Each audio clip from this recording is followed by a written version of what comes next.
Well, guys, here is a brand new YouTube series, I guess you could say, of a new video game I started playing back in November, as this is Ages of Conflict.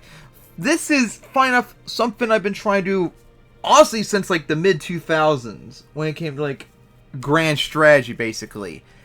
Ages of Conflict, it's called, is a game where you basically just watch the AI try to rule the world, basically. Like, this is the default map of the world and all that, like modern day 2023 and all that. And you just watch them just try and take over the world and all that. Like, there's really not much things you could do. There is somewhat of a way to do a single player campaign where you can cancel, turn off the AI for any of the country you want to play and then just manually make them do stuff and whatever. But the game really is not a player game. It's more like a watch game. But once I figured out somewhat what to do, I decided to do my own series where I'm gonna just do countries, and then at the end of the game, which I'm making the arbitrary date the end date 3000, but this one went to 3002 since I was stuck in a war until then, and I played Japan. So yeah, that was very nice and all that.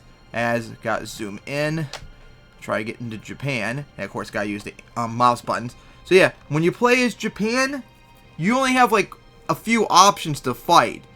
And it's really just Russia, up here through Sakhalin and the Kuril Islands, or South Korea.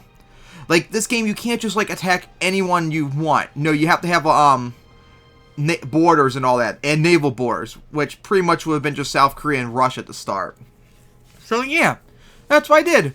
Slowly but surely beat up Russia, South Korea, because I think North Korea got taken over by China very soon. And I eventually expanded outward, just like that. Eventually, China died. I eventually took over all of Southeast Asia, the Philippines and all them. And Philippines broke away from me.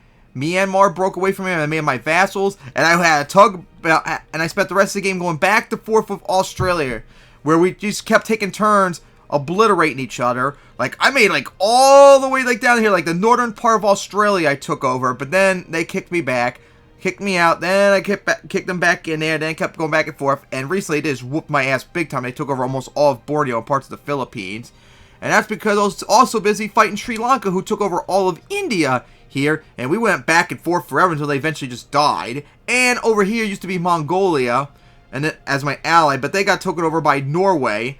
No, it was Saudi Arabia who took them over, and Saudi Arabia was this gigantic, like, Eurasian power. They were the #1 power in a landslide, but then, just recently, like, the last 50 years or so, they just died. Now that's all that's left of them right there. They don't even have control of their modern-day border. This is all they have left, pretty much. And yeah, that was really wild. Like, it's hard to believe how Norway was the major power. Then they died. Saudi Arabia came in and replaced them. Then they died. Now Norway's back and all that. And at the end of the game, there's only 10 countries left. The #1 power in terms of territory is Australia, who has all of Australia, New Zealand, good chunks of Indonesia, and all that. And almost all of Africa. Is that Saudi Arabia? Okay, Angola. But yeah, they have all of this. Oh, and parts of South America. Oh my goodness, just completely obliterated. #2 is Norway. #3, renamed Japanese Empire, as I'm third in the world. Gabon, Costa Rica, which somehow has all of America, Canada, Brazil, which is almost dead, Saudi Arabia, which is almost dead, Angola right down there, and then Hungary must be this little territory right there. Yeah, you can barely see different colored green. 2, 3, 4, 5. Yep, that's all 10 countries. These are all that's left of 100, like 190 some country stuff, with only 10 remain. Absolutely wild. So yeah, I finished 3rd place overall in the 1,000 years I almost had, and of course allied with Norway right at the end of the game to keep them distracted and all that, so I don't have to worry about them. I can focus on Saudi Arabia and Australia, but the game's over and all that. So yeah, I hope you all enjoyed, and now I'm going to be doing a new game very soon, and see you all when that one gets to the end of 3000 as well.